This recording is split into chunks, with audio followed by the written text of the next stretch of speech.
Good day, everyone. So we are the Group 5 from EE course, and now we will be discussing the case study number 5 in Module 2, which is all about the establishment of electric vehicle charging stations across the Metro Manila. This project, led by the Department of Energy in partnership with private companies, poses new challenges for engineering who must design fast charging systems while ensuring grid stability and safetiness. Using science, technology, and society concepts, we will look into the main electrical engineering challenges, the effects of the power grid, the strategies to make the EV adoption more sustainable in the Philippines, and many more. So let's proceed for our next member. So one of the main electrical engineering challenges is designing chargers that can handle high current during charging without overheating or causing system failures. Engineers also need to manage harmonics, power factor correction, and protection system to avoid equipment damage.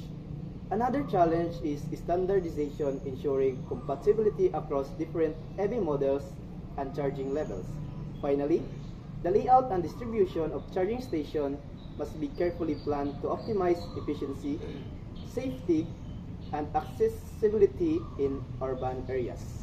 So, the impact on power grid. Electrical vehicles charging has a major effect on the power grid.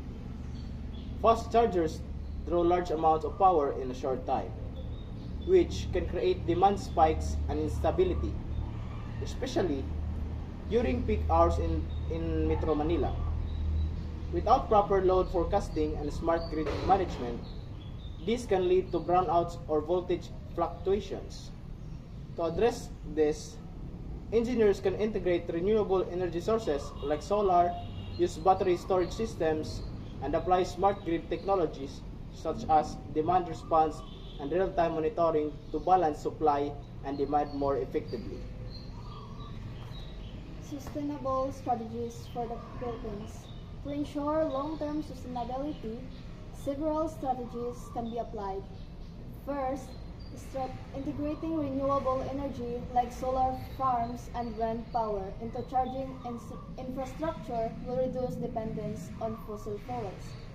Second, government incentives such as subsidies and tax breaks can encourage EV adoption while supporting private companies in building more stations. Third, training programs for local engineers and technicians should be established to maintain and operate these systems. In the long run, combining clean energy, strong policies, and local expertise will create a reliable and sustainable EV ecosystem in the Philippines. So, in conclusion, our Module 2, which is the case study number 5, highlights the EV or the electric vehicles charging stations present both opportunities and challenges. Engineers must design reliable and standardized systems. The power grid must adapt to a new demand, and the sustainability must be prioritized through the renewable integration and local capacity building. With the right strategies, the Philippines can successfully move toward a cleaner and greener transportation future. So that's all for this case study number 5 in Module 2. And thank you.